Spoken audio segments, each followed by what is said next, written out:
Assalamualaikum warahmatullahi wabarakatuh. Oke teman-teman, jadi di video kali ini aku bakal ngejelasin bagaimana mengembangkan kreativitas anak di dalam kelas. Sebelum kita masuk ke inti video, ada baiknya kita tahu terlebih dahulu apa itu kreativitas. Kreativitas adalah suatu kemampuan untuk memberikan gagasan-gagasan baru yang diterapkan dalam pemecahan masalah, yang mencerminkan kelancaran, keluasan, originalitas dalam berpikir, serta kemampuan dalam mengelaborasi suatu gagasan. Nah, jadi itu adalah pengertian dari kreativitas.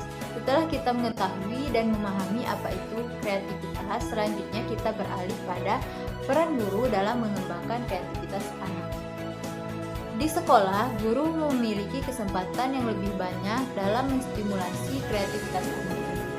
Menurut Munandar, dalam mengembangkan kreativitas anak ada dua hal yang perlu kita perhatikan, yaitu sikap guru dan falsafah mengajar. Oke, yang pertama yaitu sikap guru. Sikap guru yang dimaksud di sini yaitu di mana guru dapat mengembangkan kreativitas peserta didik dengan mendorong motivasi intrinsik peserta didik tersebut.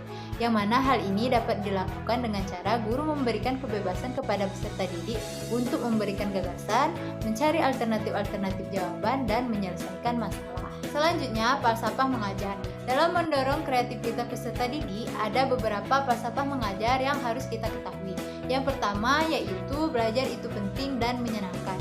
Nah, kita sebagai guru harus memberikan motivasi kepada peserta didik bahwasannya belajar merupakan suatu kebutuhan dan kita harus mampu menciptakan atmosfer pembelajaran yang menyenangkan.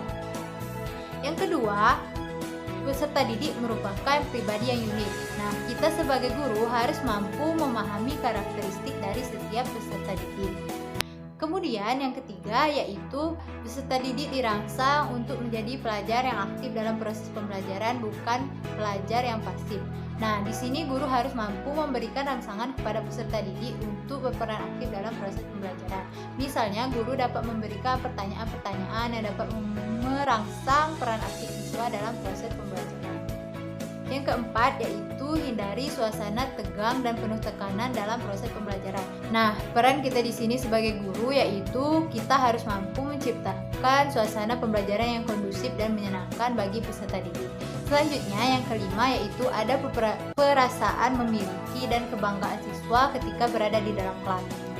Nah, jadi peran kita di sini sebagai guru yaitu kita harus mampu menata dan mengelola kelas dengan baik sehingga peserta didik memiliki kebanggaan dan kecintaan ketika berada di dalam kelas tersebut. Kemudian yang keenam yaitu pengalaman belajar sebaiknya mendekati pengalaman di dunia nyata. Nah, guru harus memiliki kemampuan untuk memberikan pembelajaran yang bermakna kepada peserta didik sehingga peserta didik dapat mengaitkannya dengan pengalaman di dunia nyata. Kemudian yang ketujuh, guru selalu lebih mengutamakan kerjasama di dalam kelas. Nah, di sini guru harus memiliki kemampuan untuk menciptakan atmosfer kerjasama yang baik, baik itu antara guru dengan peserta didik ataupun peserta didik dengan teman sebayanya. Nah, jadi itu adalah beberapa falsafah mengajar yang perlu kita ketahui dalam mendorong kreativitas peserta didik. Setelah kita mengetahui dan memahami falsafah-falsafah mengajar tersebut dalam mengembangkan kreativitas peserta didik, kita juga harus memperhatikan metode dan strategi yang kita gunakan dalam proses mengajar. Nah, hal ini nantinya akan membantu dalam mengembangkan kreativitas peserta didik.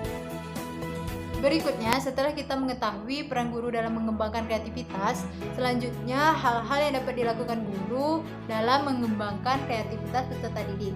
Yang pertama, guru memberikan kesempatan kepada peserta didik untuk memilih topik atau kegiatan yang akan dilakukannya dalam menyelesaikan permasalahan. Nah, di sini guru memberikan kebebasan kepada peserta didik, namun guru tetap mengawasi. Kemudian yang kedua, guru perlu melibatkan peserta didik dalam memberikan penilaian hasil karyanya. Nah, di sini nantinya peserta didik akan mengetahui apa yang masih menjadi kekurangan dari karya tersebut, sehingga peserta didik akan terus memperbaiki karya tersebut menjadi karya yang lebih baik lagi. Selanjutnya yang ketiga yaitu guru memberikan reward kepada peserta didik atas apa yang telah ia lakukan ataupun ketika peserta didik berhasil menyelesaikan suatu permasalahan. Dengan pemberian reward ini memberikan keberanian kepada peserta didik untuk melakukan sesuatu dan terus berekspresi untuk menghasilkan ide-ide dan gagasan kreatifnya. Proses berpikir kreatif sudah harus diperhatikan perkembangannya sejak dini, tidak hanya di lingkungan keluarga, melainkan juga di lingkungan sekolah. Di lingkungan sekolah, guru memiliki peranan yang sangat penting dalam mengembangkan kreativitas peserta didik. Nah, jadi itu tadi adalah beberapa hal yang dapat kita lakukan dalam mengembangkan kreativitas anak di dalam kelas. Semoga bermanfaat. Terima kasih sudah nonton videonya. Saya akhiri. Wassalamualaikum warahmatullahi wabarakatuh. Bye. I'm an icon, man. Damn, my girl about a 10. I should fuck her in the Benz.